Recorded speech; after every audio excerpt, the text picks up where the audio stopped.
My name is Timothy Mudarikwa, and I'm the Executive Director of Zimbabwe Association or the Visually Handicapped. We are based in Masvingo City in Zimbabwe. My experiences with regards to COVID-19 are basically the experiences of my constituents or the people that I work with.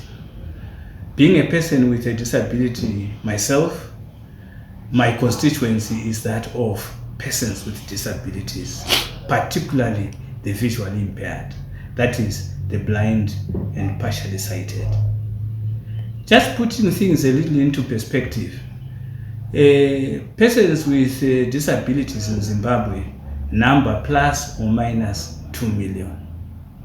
And of that population, the visually impaired are around a quarter of that, just more than 500,000, I would say. 80% of this large population of 2 million are out of school and they are unemployed. And that pictures the desperate situation in which persons with disabilities are for a livelihood. They would naturally live on the goodwill of their families, who would bring them food and provide them some source of living. Or they would themselves, as persons with disabilities, go out into the streets to beg, not only in the streets, but also in public transport systems, that is in buses and trains. And not only within the country, but even cross borders and beg in South Africa and in Botswana. Now, in the wake of COVID-19, that is no longer possible.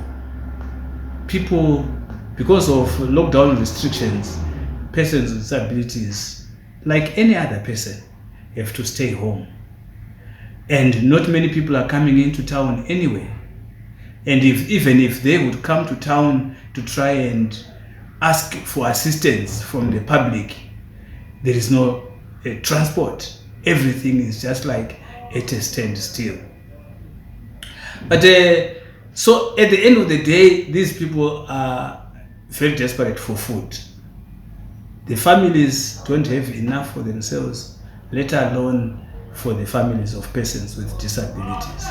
And we are inundated as an organization with calls from the disability population who are at the verge of starvation, and they are desperate for food. There is therefore need for food.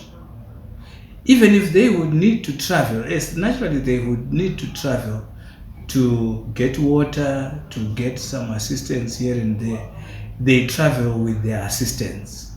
These are people who hold them hands in the case of persons who are blind and help them along, or they push them in their wheelchairs. So that defeats the whole purpose of social distancing, and that exposes both the person with a disability and the assistant a lot, because the social distancing naturally cannot be affected. And then there is the need for personal protective equipment, the PPEs.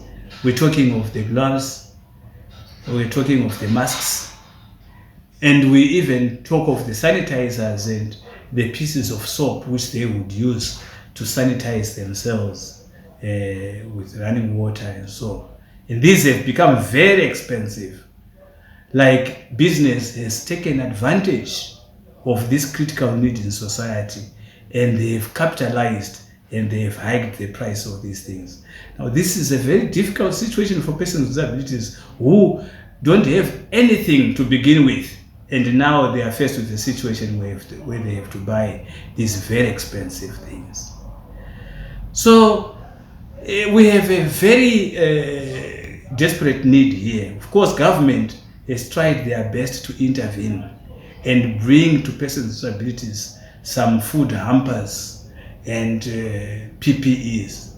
But government is overwhelmed with the problems that have suddenly come to them because of COVID-19.